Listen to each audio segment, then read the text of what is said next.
जन मानधाता से कि धर्माय राजा भवती न काम कारणायतो। राजा धर्म की रक्षा के लिए होता है, सुख भोगने के लिए नहीं होता। और जिस राजा के राज्य में धर्म की रक्षा होती है उसी को राजा कहते हैं। राजते राजा चरति चेत धर्मम देवत्वायैव कल्पते। जिस राजा के रहते धर्म की सुरक्षा रहती है उसी को राजा कहा जाता है। और जिस राजा के राज्य में धर्म लुप्त हो जाता है उसको वृषल कहते हैं। वृषल में वृष है धर्म, और धर्मो लियते यस्य राज्ये स वृषलः।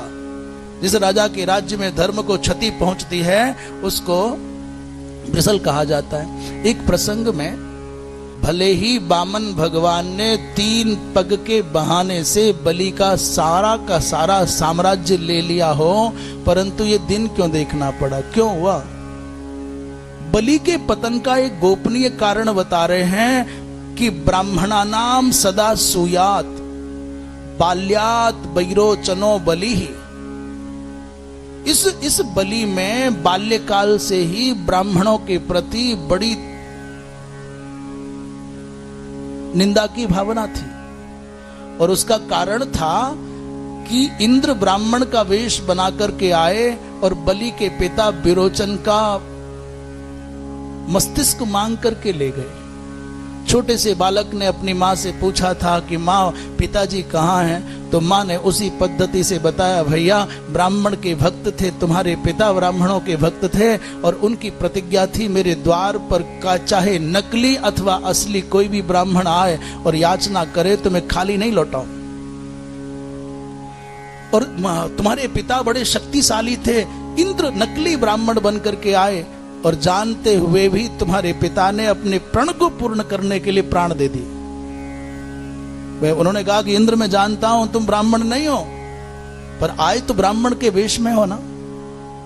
उसी समय बाल्यकाल से बलि के चित्त में ब्राह्मणों के प्रति एक दुर्भाव था, एक मन में वितृष्णा थी। बोले ब्राह्मणानाम सदा सूयात बाल्यात वैरोचनो बलि।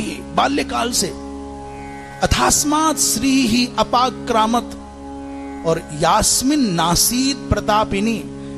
इस बलि में जो परम प्रतापनी श्री थी उस ब्राह्मणों के प्रति दुर्भाव रखने के कारण ही, असूया रखने के कारण ही महाराज निरंतर जिसके साथ रहते हो उसके कुछ ना कुछ कमजोर पक्षों पर दृष्टि चली जाती है। करे बड़ा लोभी है, महात्मा तो बढ़िया, गुरुजी तो बढ़िया, पर लोभी है। तो आदमी फिर वो कमजोर पक्ष को, बहुत क्रोधी है, बहुत लोभी है, बहुत मोह करता है, परिवार से बहुत अटैचमेंट है। समीप रहोगे तब ना दोष दिखेंगे। तो उनको लगते थे साहब मंत्र बहुत अच्छे बोलते हैं परंतु बहुत भोजन बट्टे हैं, खाते बहुत ज्यादा हैं। साहब यज्ञ बहुत अच्छा कराते हैं पर दक्षिणा के बड़े लोभी हैं। यही बात आ जाए मन में। इस राजा को परमात्मा ने दुर्बलों की रक्षा के लिए बनाया है।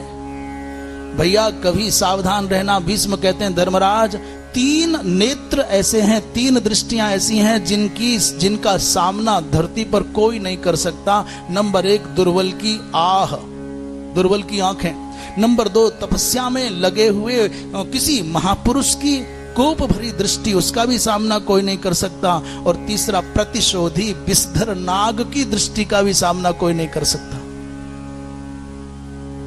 दुर्बलस्य च यच्चक्षुर और मुने राशि विशस्य च अविषह्यतमं मन्ये मास्म दुर्बल मासदः।